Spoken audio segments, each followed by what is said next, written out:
lorsque un pays fait fi de commémorer ou en tout cas de rendre la place qu'il faut à une date aussi importante, une date aussi symbolique à celui parmi lesquels le premier de tous les fondateurs de la nation, eh bien c'est une faute très grave.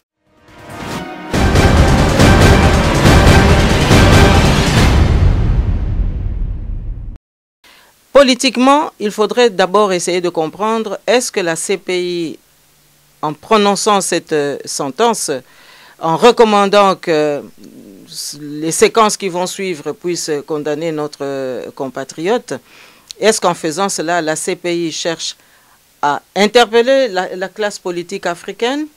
Est-ce que la CPI cherche à donner des recommandations à notre propre classe politique congolaise? Parce que, à ce moment-là, moi je dirais qu'il y a inquiétude dans la demeure.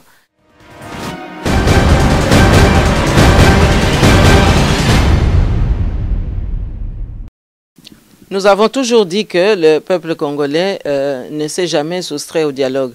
Mais ici, qu'on nous comprenne bien et qu'on comprenne bien le message des Américains, ce n'est pas un dialogue avec Kabila. Kabila, son sort est réglé. Il ne peut plus se représenter, la Constitution le lui interdit.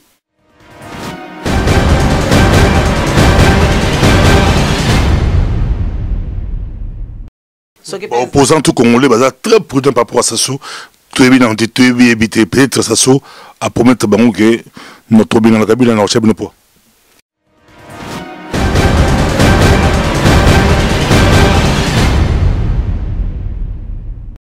Chers téléspectateurs du micro du Pasteur Bobo, partout où vous êtes à travers le monde, nous vous disons bonjour ou bonsoir, ça dépend de l'heure à laquelle vous nous regardez. Nous sommes à Bruxelles, Bruxelles, capitale de la diaspora congolaise, mais aussi capitale de l'Europe. Nous sommes avec Madame Justine Poyo Kassavubo, que vous aimez tant.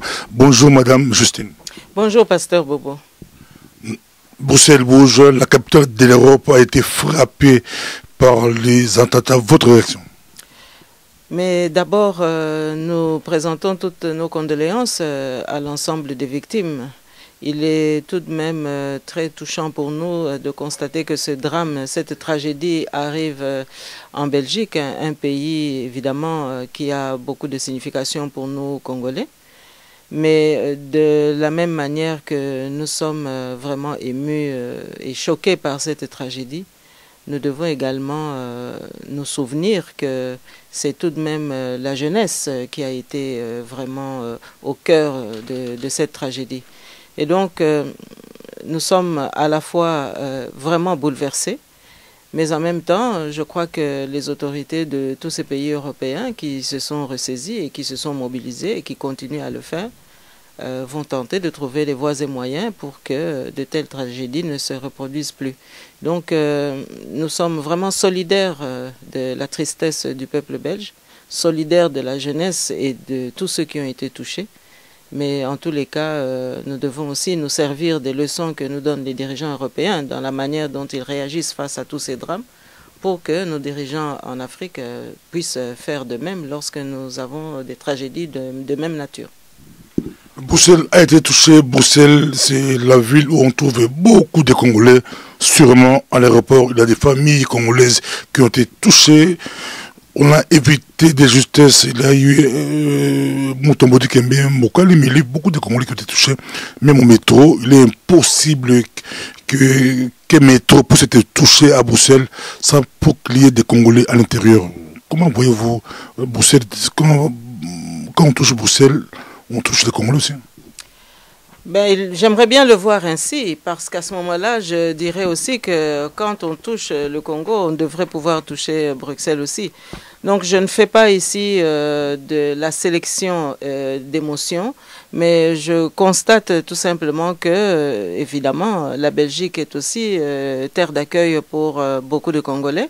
C'est aussi notre ancienne puissance coloniale, et donc il est tout à fait légitime de considérer que lorsque des drames de cette nature surgissent, eh bien que les Congolais se sentent impliqués, d'autant plus que, effectivement, comme vous le dites, certains proches de nous ont été à deux doigts justement de connaître une fin tragique. Bon, mais je pense qu'ici, c'est quand même l'ensemble de l'humanité qui est touchée. Et donc, nous ne faisons pas de distinction. Je crois que la tristesse touche tout le monde de la même manière. L'émotion est partagée et la solidarité mobilisée. Mais pourquoi en Afrique, il n'y a pas de solidarité quand un pays est touché? L'Est du Congo a été touché depuis 1997, mais on ne voit pas de solidarité par rapport aux victimes africaines. Moi, j'observe ici que la solidarité et la mobilisation, elle est d'abord l'émanation des hommes politiques. Ce sont tout de même les hommes politiques qui réagissent, qui se mobilisent pour prendre des mesures, pour réagir, pour protéger la population, calmer la population et pallier au plus pressé dans les heures qui suivent la tragédie. Alors, que font nos dirigeants lorsqu'il y a de telles tragédies? Vous venez de le dire, à l'est de la République, nous avons aujourd'hui plus de 8 millions de morts. Mais les hommes politiques au Congo ne se mobilisent pas, comme nous voyons les hommes européens, les hommes politiques européens le faire aujourd'hui. Ils ne se mobilisent pas comme s'ils ne se sentaient pas concernés. C'est peut-être là aussi une démonstration magistrale du fait que nos dirigeants sont déficitaires de la notion de responsabilité et surtout de la notion de service public. Parce que lorsqu'on assume des responsabilités publiques, des responsabilités politiques de surcroît, eh bien, le premier devoir lorsqu'il y a des drames, c'est d'abord d'accourir au chevet des malades, au chevet des victimes pour savoir exactement quelles sont les réponses appropriées qu'il faut apporter. Vous aurez constaté que Sa Majesté le roi des Belges n'a pas hésité dans les heures qui ont suivi pour s'enquérir du sort des victimes. Est-ce que nous avons vu déjà notre soi-disant chef d'État faire la même chose lorsqu'il y a des morts et des victimes? Kabila ne s'est jamais déplacé, il ne s'est jamais ému. Donc ici, nous avons dans ce drame des éléments qui démontrent quel est effectivement le rôle d'un chef de l'État lorsque le pays est en danger? Quel est le rôle des hommes politiques? Quel est le rôle des responsables de la société civile également lorsque le peuple est en difficulté? Et donc là, il est clair que nous sommes totalement déficitaires dans ce domaine. Et c'est bien dommage. Mais je vous le dis, l'alternance qui s'annonce devra aussi apporter des réponses quant au comportement des hommes politiques, quant à l'éthique politique et aussi quant aux us et aux coutumes. Parce qu'il va falloir évidemment que le peuple congolais trouve son compte et que le peuple congolais, lorsqu'il est attristé, lorsqu'il est menacé, lorsqu'il est souffrant, eh bien que les dirigeants aient aussi des gestes humanitaires conséquents. 24 mars 1969, 24 mars 2016, il y a 47 ans qu'est mourait à Boma le premier président du Congo, de la République démocratique du Congo, Joseph Kasavubu. Votre réaction? Écoutez, je suis peut-être mal placé pour donner une réaction. Il s'agit de mon père avant tout. Mais dépassons peut-être ce niveau pour que je puisse vous répondre en tant que femme politique. Alors, vous le dites si bien, c'est la commémoration du 47e anniversaire. Mais vous aurez constaté que dans la plupart des magazines ou des journaux congolais, eh bien, ce n'est pas la une de la une que cette activité ou que cette actualité occupe. Et donc, ça veut dire que eh bien, les dirigeants congolais, une fois encore, font preuve ici d'une négligence qui est tout à fait condamnable parce que vous savez, nous entendons souvent dire qu'un peuple sans histoire est un peuple perdu. Un peuple qui ne sait pas se référer à son histoire est un peuple en perdition. Donc cela veut bien dire que le père de la nation congolaise a le même rang que le père de la nation américaine, a le même rang que le père des révolutions en France, etc. Et donc, lorsqu'un pays fait fi de commémorer ou en tout cas de rendre la place qu'il faut à une date aussi importante, une date aussi symbolique à celui parmi lesquels le premier de tous les fondateurs de la nation, eh bien c'est une faute très grave.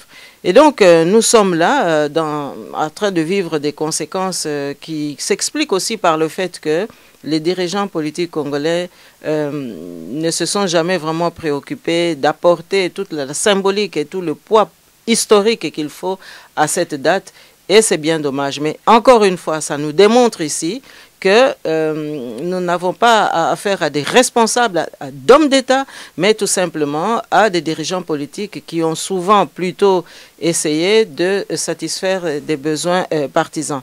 Mais je relève tout de même que depuis quelques années, il y a tout de même un éveil qui se fait. Donc je ne voudrais pas non plus mettre vraiment au pilori ceux qui font des efforts pour que cette date occupe la place qu'elle mérite dans notre histoire.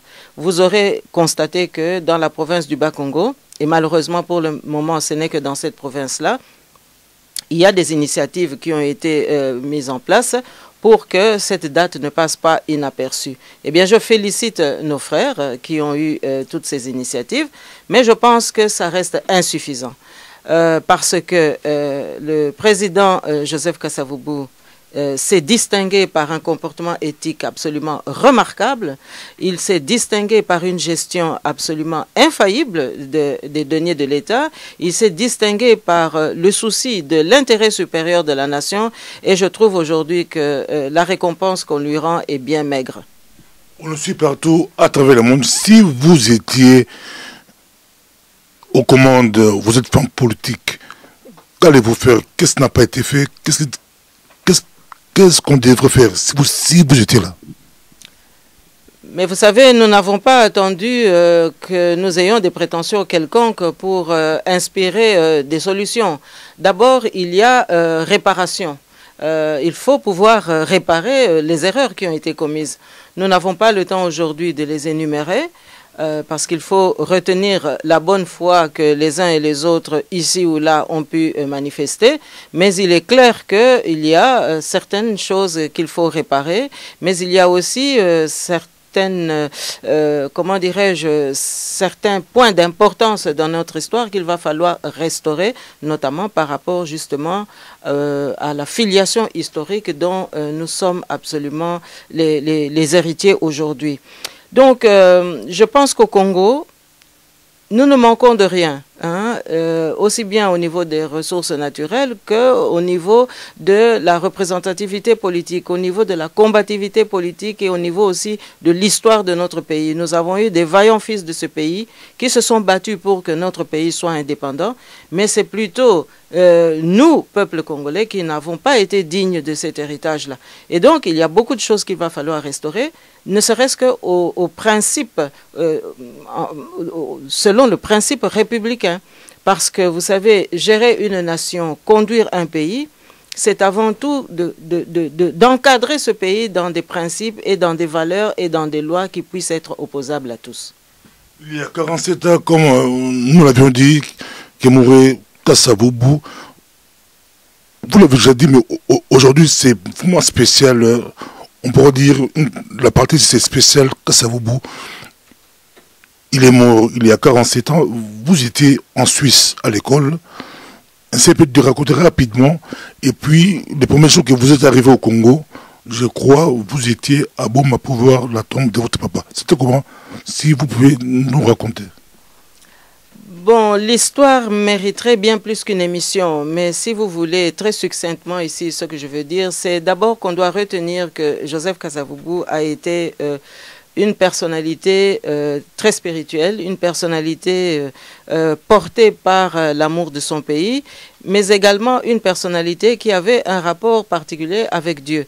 Je sais bien que nous nous trouvons aujourd'hui dans des configurations européennes où parfois les philosophies s'affrontent et s'enchevêtrent, mais je pense que si on veut bien comprendre Joseph Kasavubu, il faut retenir aussi sa dimension spirituelle. Et donc, par rapport à cette dimension spirituelle, Joseph Kasavubu n'a pas voulu, une fois qu'il y a eu un coup d'État qu'il a évincé du pouvoir, coup d'État de Joseph Désiré Mobutu, il n'a pas cherché à reconquérir le pouvoir par la force, parce qu'il y a des militaires qui étaient prêts à le remettre en selle pour qu'il reprenne le pouvoir. Il a dit, mais reprendre le pouvoir par la force serait faire couler le sang du peuple congolais. Et ça, je ne veux pas prendre cette responsabilité. C'est un sacrifice auquel je consens, et bien que le pays puisse aller de l'avant. Mais ce qui est bon de rappeler ici, c'est que le 24 mars 1969, lorsqu'il va rendre l'âme, il a tout de même encore eu l'amour de son pays, parce qu'il a envoyé un message pour Mobutu en disant que on transmette à Mobutu le message suivant, qu'il n'hypothèque pas l'indépendance nationale que nous avons chèrement acquise, parce que s'il n'agit pas de la sorte, il nous sera très difficile de récupérer cette indépendance parce que nous serons la proie des étrangers. Eh bien, nous y sommes aujourd'hui. Mobutu n'a pas respecté l'indépendance nationale. Il a hypothéqué notre souveraineté nationale parce que beaucoup de gens disent oui, Mobutu a remis le pays, c'était l'unité. Mais attention, l'unité à quel prix? C'était au prix justement de l'hypothèque de notre souveraineté nationale. Ce qui fait que, eh bien, aujourd'hui, nous en payons le prix. Que s'est-il passé à Joseph Kabila qui voulait voir la tombe de Kasavubu? Vous l'avez expliqué dans l'autre émission, on nous appelle de partout, les gens se posent des questions. Est-ce qu'il est un mystique, un mystère, un mystique? C'est comment le président Joseph Kabila voulait trébucher là-bas? Que s'est-il passé? D'abord, il faut se souvenir qu'il n'y a pas si longtemps, il y a quelques semaines à peine, Joseph Kabila, Dixit, mais nous savons que c'est Joseph Kabange, a dit que le processus politique au Congo n'est pas authentiquement congolais. Donc il a avoué que nous sommes depuis certainement une quinzaine d'années, en tous les cas depuis qu'il est au pouvoir, que nous sommes dans un processus qui a été totalement biaisé. Ce qui veut dire que lorsque lui-même arrive au pouvoir, de la manière que l'on sait, il est obligé de chercher une légitimité quelconque quelque part. Mais vous aurez également observé que les mêmes divinateurs, si j'ose ainsi m'exprimer, qui ont œuvré aux côtés du maréchal Mobutu pour l'aider à trouver des fétichismes, pour l'aider à trouver des pouvoirs magiques, etc., en Inde ou même au Sénégal, rappelez-vous un certain Kébé, etc., eh bien, ces mêmes personnages se retrouvent autour de Joseph Kabila Kabange pour lui prodiguer le même type de conseils, les mêmes types de comportements. À savoir qu'il faut chercher par des voies et moyens et par des détours, certainement, comment conserver le pouvoir. Et il a été conseillé à Kabila que pour avoir le Bas-Congo, il faudrait tout de même aller à la tombe de Joseph Kasavubu parce que ce fut un homme avec une dimension spirituelle bien établie et que si on fait cette démarche-là, eh bien, on peut conquérir le Bas-Congo. Vous aurez bien compris que c'est une démarche qui était totalement inutile. Inutile pourquoi? Parce que le pays n'a fait que s'enfoncer dans la misère. Inutile pourquoi? Parce que c'est justement au Bas-Congo qu'on a connu aussi des meurtres et des assassinats. Rappelez-vous Bundu Dia Congo, dont les adeptes avaient été vraiment massacrés. Donc ça veut dire qu'il y a eu une confrontation spirituelle très nette entre les velléités de vouloir conquérir le pouvoir par la force, en forçant l'énergie de nos ancêtres, en forçant l'accaparement de cette énergie au détriment de la population Congo. Et pourquoi est-ce que cette démarche a été vouée à l'échec? Tout simplement parce que ça n'a pas été dicté par des principes orthodoxe, ça n'a pas été dicté par des principes démocratiques, ça n'a pas été dicté par des principes de cohésion et d'adhésion, mais plutôt par des principes d'exclusion. Vous savez que la famille du président Joseph Kasavubu a été malmenée pendant cette période parce qu'il ne s'agissait pas d'une adhésion de tous pour aider Kabila ou pour aider le pays plus exactement, mais il s'agissait de chercher des pouvoirs supposés magiques qui seraient localisés autour de la tombe de Joseph Kasavubu pour se maintenir au pouvoir. Alors, je peux simplement vous dire que ça ne pouvait pas marcher, ça n'a pas marché, alors il faut aussi y comprendre que les élections qui sont parfois des indices, je dirais même souvent des indices qui peuvent démontrer qu'on est en phase avec une population ou pas, eh bien, malgré les tricheries, vous aurez observé quand même que la CENI n'a pas pu cacher le fait que dans le Bas-Congo, Kabila n'a jamais fait le plein.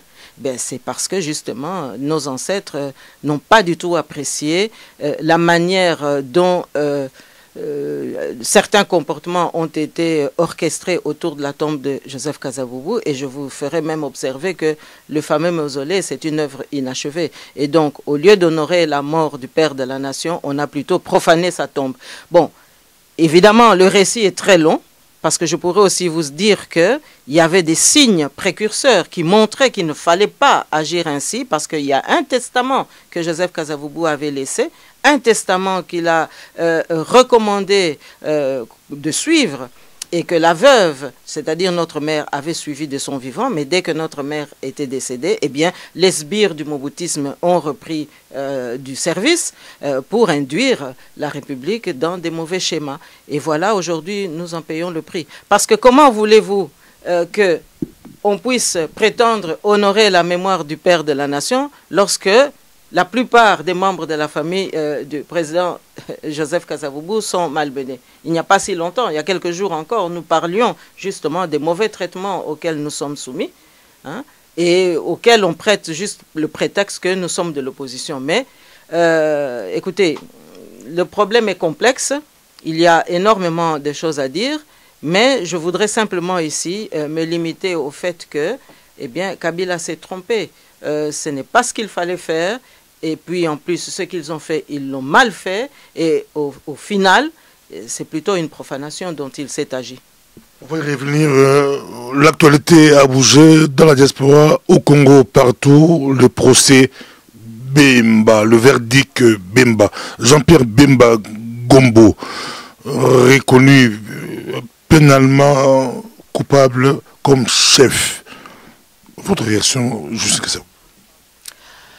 Bon, la question de notre compatriote Jean-Pierre Bemba Gombo, surtout après le début de réponse que la CPI vient de rendre en le retenant comme coupable de crimes, etc., commis par ses troupes. Bon, il y a deux manières de réagir. Il y a d'abord l'attitude républicaine, l'attitude de la Congolaise, l'attitude d'une compatriote qui évidemment ne peut que s'attrister de savoir que le verdict que nous avons entendu il y a quelques heures puisse mettre notre compatriote Jean-Pierre Bemba Gombo dans cette situation. Alors, évidemment, nous sommes tristes, tout comme les militants du MLC, mais à partir du moment où Jean-Pierre Bemba Gombo a joué un rôle, et où, notamment en 2006, il était quand même candidat à la présidentielle et présent au deuxième tour auquel nous avons apporté notre contribution, je pense que c'est tout de même une sanction qui nous interpelle. Et là, je passe maintenant dans le volet politique. Politiquement, il faudrait d'abord essayer de comprendre, est-ce que la CPI, en prononçant cette sentence, en recommandant que les séquences qui vont suivre puissent condamner notre compatriote, est-ce qu'en faisant cela, la CPI cherche à interpeller la classe politique africaine? Est-ce que la CPI cherche à donner des recommandations à notre propre classe politique congolaise? Parce que, à ce moment-là, moi je dirais qu'il y a inquiétude dans la demeure, car il y a deux poids, deux mesures.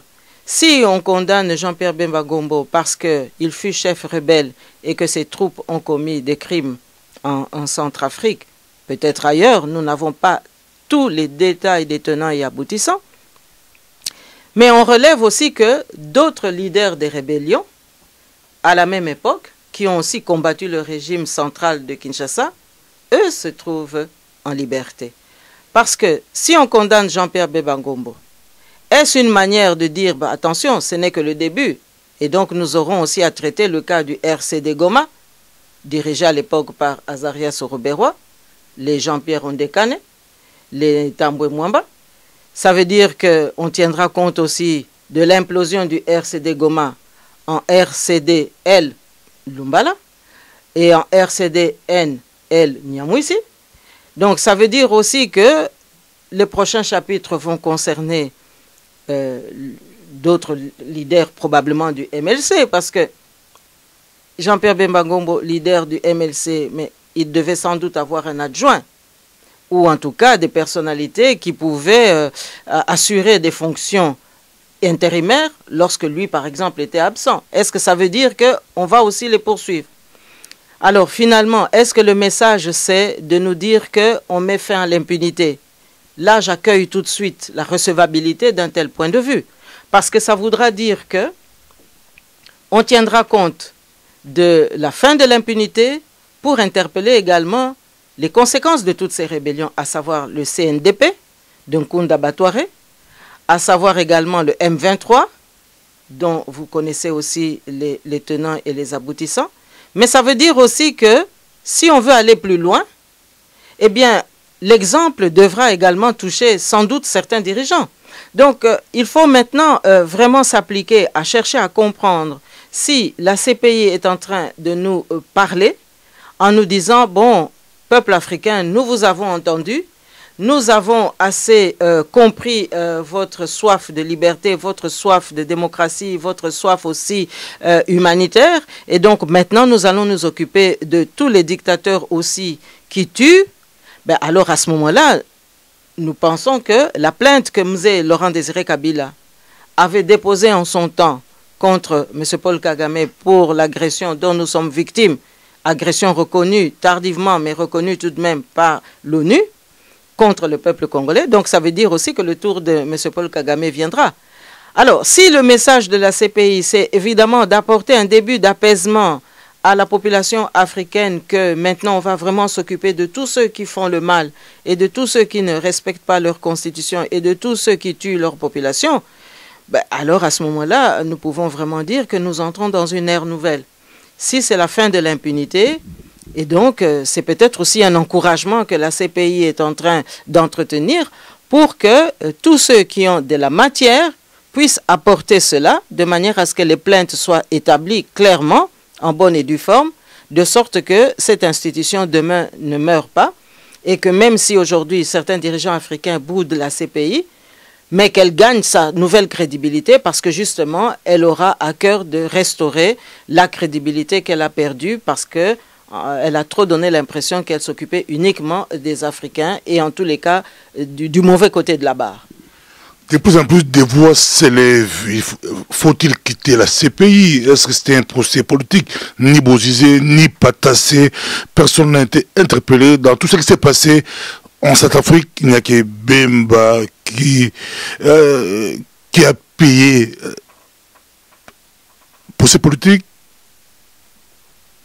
Nous avons entendu évidemment toutes les supputations et nous avons entendu toutes les plaintes. Nous avons aussi suivi pas mal d'argumentaires. Alors, moi, je ne vais pas entrer dans les détails parce que, évidemment, je ne suis pas juriste, mais en tant que femme politique, oui, nous avons eu bien souvent l'impression qu'il y avait deux poids, deux mesures. Mais dans la mesure où le message de la CPI, c'est de dire, voilà, nous mettons fin à l'impunité, eh bien, ça voudra dire aussi que le message, par exemple, d'un docteur Mukwege commence à être entendu.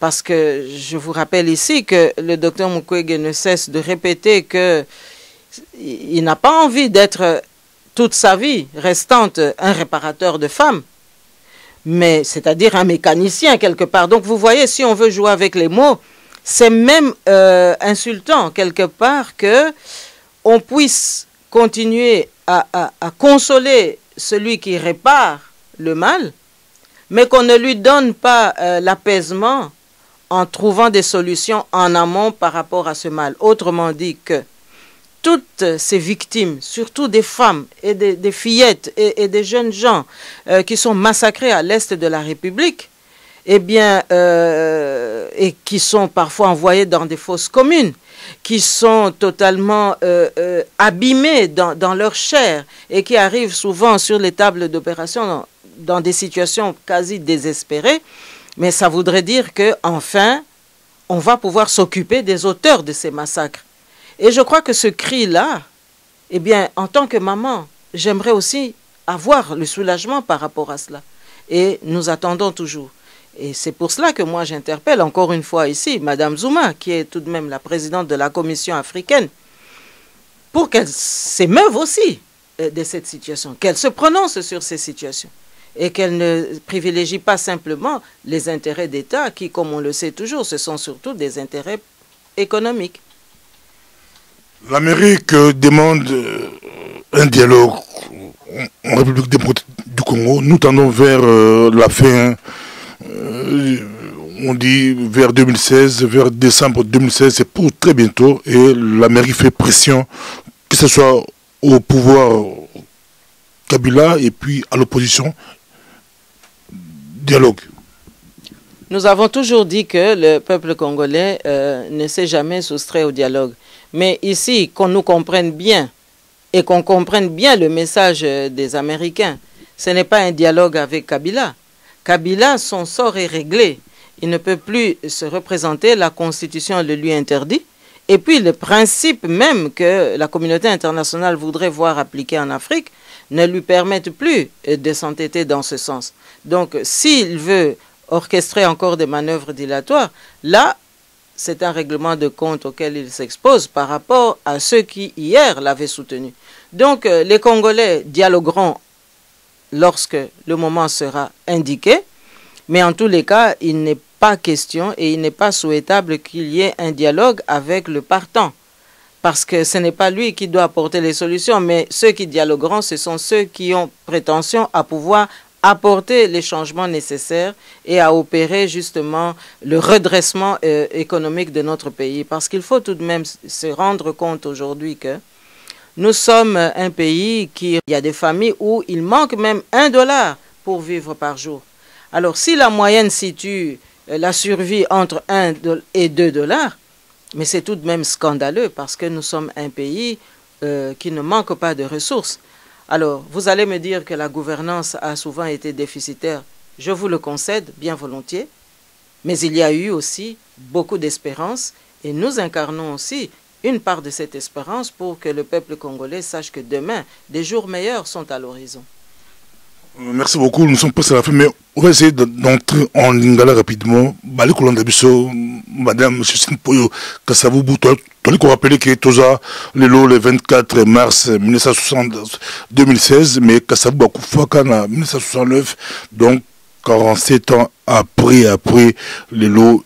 Bamboula et les Québécois, toujours là, le contexte moko est peu compliqué na Belgique, Belgique comme beaucoup ba bombe les coups partout, comme ta métro, comme ta bus, comme ta magasin, comme tambola et comme un peu pas si. Naninga na notable que c'est qui plan makambo. Est-ce que gouvernement belge va faillir pour garantir sécurité? Il y a bango tout le monde, deux ministres même ba démissionné qui, mais premier ministre na bango a boy ba démissionné, donc ministre de la justice na ministre intérieur ba ça ba côté démission la bango pour makambo salami ba bateli ba ndiko la bonté ba ministre oyo ba la pesi démission bazana sans ses responsabilités. Ba oyo ba boyi kondima démission wana ba yebi pona nini ba boyi po moni soki bandemi démission wana gouvernement belge mobimba mutu nde ifo ekwe. Est-ce que sikoyo bazana intérêt gouvernement ekwe na kanisi bazana intérêt wana te po oyo wuti kokoma wana Belgique ezali kambo pe ya somo ezali kambo ya somo na koloba mingi te na moya lelo pona yango topesi kaka condoléances na biso na ba famille nyonso oyo bazwi bapota oyo bazwi bawei tokopesa pe courage na peuple na biso na bandeko na biso pe na peuple belge po mingi bayebi te likambo nini penza ezokomela bango po elekeli bango me biso lokola tozalaka deja na bapota wana toyebi ba situation wana ezala na Kinshasa ezala kuna na este ezala na ba ville na biso nyonso depuis que régime oyo bino moko boyebi baza sikoyo kosenga balongwa ezana kukamba biso bino moko bomoni mboka na biso na niveau nini ezali bato bazo kufa na ndenge ezala poison ezala kukufa ezala ba massacre nyonso to wana ba drame oyo ba tragédie oyo biso toyebi yango kasi eloko moko na moni oyo esalami awa Europa mobimba atelemi pona kotala likambo nini ekomeli bango. Europa mobimba baleli tokoko lo bango ndenge wana pona komona oyo ekomeli bango bazo kokate biso to mona rango tango nyonso elingi koloba lokola ba politique ba telemi soki pa na biso ba oyo nyonso tu bakufi ba 8 millions de morts wana communauté internationale aza penza ko telemela ngo te ezali po ba homme politique ba moko pe bazo telemela ngo penza na ndenge kokite tokoki otirer leçon na place wana kasi pona lelo topesa kaka makanisi na motema epa ya ba oyo bana pasi baza kolela to respecter douleur na bango. C'est la question mibalika poto sukisa na kutuna mbala moko o répondre la kika nzumsuna likambo o lobiki pona Kabila isili ikozwa likambo Amerika otane pression ya dialogue sans Kabila ba Congolais bali kolanda yo c'est ça penza ndengona to eko bongola o kolobela ngo pe osukisana likambo ya Brazzaville il fallait ba tout le monde bosso to ki ba président africain c'est fini et bandaki na Burkina Faso akimi mais tout le monde na Burundi président Tikali na Brazzaville président Tikali ezo bang sabatu bali kolanda yo osa analyse et puis osukisana Kasavubu 47 ans après mon message na personne maloba mi balé et puis au conclure maman là 47 ans après ya Kasavubu na lingala 2 minutes. Bon, au Italie, ba chef d'État africain, au Italie na robanda na likambo ya suka, po na rotala makambo ezoleka na Brazzaville, bon. Na rokota penza mingi kuna te po na yebi penza ndenge opposition kuna etambulaka te po omoni lokwa biso toza na position ya ba opposant, référence na biso pe ezali opposition ya mikili misusu. Oya bango na yebi penza malamu te ndenge nini eza kokende. Bon, na moni ke bazape na elikia ke changement ekota. To mona ki pe na baposo eleki bazalaki ko bunda baza ko senga pe ke président Sassou atika place o yaza ko occuper po alternance pe salama. Kasi na yebi pe ke kuna na Brazza bazalaka pe na kikuku na bango. Oyo biso penza toza ko maîtriser te. Donc total nanu ndenge nini makambo ko kende. Kasi eloko nga naza ko remarquer na Benin kuna pe bazalaki na makambo mususu ya mwa tembe kasi tomoni président Thomas Boni yaye ye penza atiki makambo na ndenge akimia bazopesa biso penza mateya moko makasi na nzela wana mais tobosana pe te Benin pe kaka muta bandaka kopesa biso pe mateya kitoko tango makambo conférence nationale ebandaka oya bango esimbaka yango na mboka ngo eza kokende malembe démocratie ezokota na bizaye na bango. Kasi total nanu pona Brazza na ebite nini penza na loba ba sanzo eleki to prudence ya opposant ya Congo bino to très prudent peut ça super ko aider bino bobenga la Kabila na yebi nanga te po na yebi peke Kagame akitaka kuna omoni Rwanda ekoma kokita na Brazza to yebi te soki Rwanda amemaka ba passager ya Rwanda to amemaka pe masolo mususu to yebi te soki opposant tout Congolais baza très prudent par rapport à Sassou.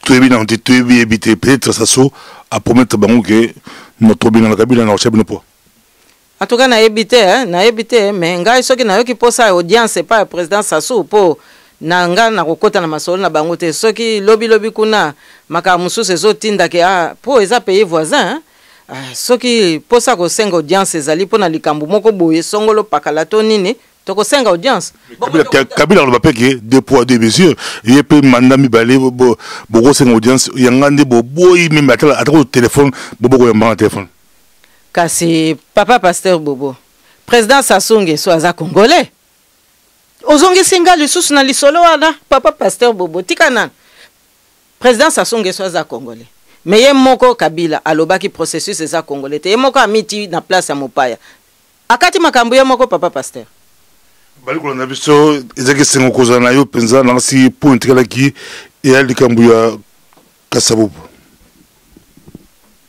ngana zo senga kaka eloko moko ngana zo senga kaka eloko moko peuple congolais abosana te tozana histoire moko ya munene batala te keza po eza papa na ngai tozoloba awa makambo ya histoire peuple oyo ayebi te histoire na ye c'est kaza kubunga nzela po tangu nzamba pesaka onction ya indépendance tangu pesaka onction ya indépendance ezalaka pe na tina na yango alors onction ya indépendance oyo nzamba pesaka na République démocratique du Congo Kasavu bunde muta yambaka yango. Mais Kabila qui pour atteindre la tombe Kasavu Kabila a couillé a bêti du Bakou a couillé a Robin un peu qu'on célèbre Kasavu avec les couleurs mystiques.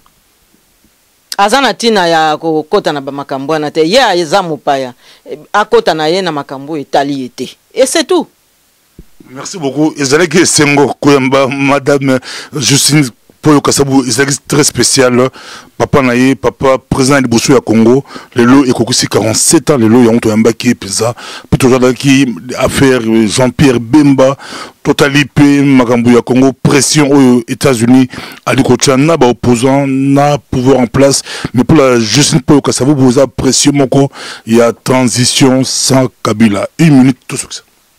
Oui, eza transition sans Kabila Barack Obama sa lobaki yango azako kende na suka ya mbula akotika te situation ya Congo etikana na potopoto. Alors azako tia pression po na Kinshasa bazo sala mutu makasi. Na Kinshasa bazako sala tembe. Kasi nako yebisa kaka ye Kabila ngo likambu kaka moko. Mobutu pe atiaka tembe. Mais Mobutu alekaki ye na makasi.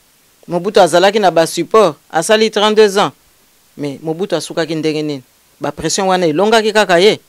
Bon, ye moko ayebi ndenge nini akomaki na ebonga wana. Mze apesa nanu biso réponse a mze ti lelo to yebite. Biso to zwaki courage ya kosala na mze Laurent Désiré Kabila. Mais tomoni ndenge mze Laurent Désiré Kabila bayaki kosukisa ye. Pourtant ya azalaki te na tembe ya modèle wana. Mais bayaki quand même kolonga ye. Biso nyonso tomoni oyo ekomelaki ye. Ya tia ne kaka tembe yango pe eza nango contre biso te eza kaka contre bato oyo bandimaki lokuta na ye na ndenge ya kokamba mboka na biso. Bon atia kaka tembe ye moko ayebi réponse oyo babombeli ye mais eza déjà na enveloppe. Merci, à la prochaine. Merci.